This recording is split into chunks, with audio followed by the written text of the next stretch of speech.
La raison pour laquelle parfois une manifestation ne se concrétise pas et que tu fais peut-être face même à une période de chaos dans ta vie, à des épreuves, c'est parce que ton âme sait qu'il y a une bien meilleure option pour toi et donc elle te guide vers cette meilleure option qui te rendra beaucoup plus heureuse. Par exemple, disons que tu as une entreprise et que tu veuilles manifester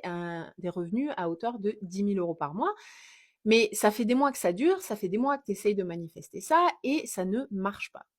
Dans ce cas, la raison, c'est peut-être parce que ce que tu fais comme activité actuellement n'est plus aligné avec toi, mais tu ne te donnes pas la permission d'explorer autre chose pour une raison X ou Y qui est en général liée à l'argent. Et ça, ton âme, elle le sait déjà, même si toi, tu veux pas te l'avouer ou que tu en as pas tout à fait conscience. Et donc, ce qui va se passer dans cet exemple, c'est que tes revenus, ils vont stagner ou ils vont chuter justement pour te pousser à explorer autre chose.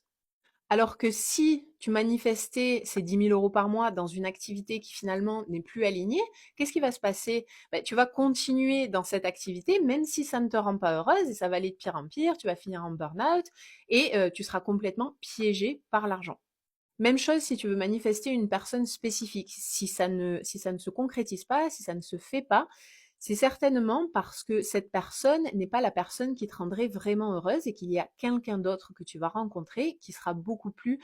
qui te correspondra beaucoup plus. Et donc, ça ne va pas fonctionner avec cette personne justement pour te permettre de rencontrer cette autre personne qui te rendra beaucoup plus heureuse.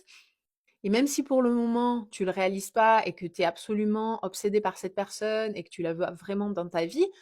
tu verras avec le recul, que ce soit dans 6 mois, dans 1 an ou dans 2 ans, que finalement, c'était pour le mieux. Donc parfois, ton âme ou ton higher self, quel que soit le nom qu'on veuille lui donner, elle va te faire traverser des épreuves difficiles, elle va te faire rencontrer des situations désagréables simplement pour t'aider à te rediriger vers ce qui est le mieux pour toi et vers ce qui te rendra le plus heureuse. Et si tu veux en savoir plus, je t'invite à t'inscrire à ma masterclass gratuite via le lien dans ma bio,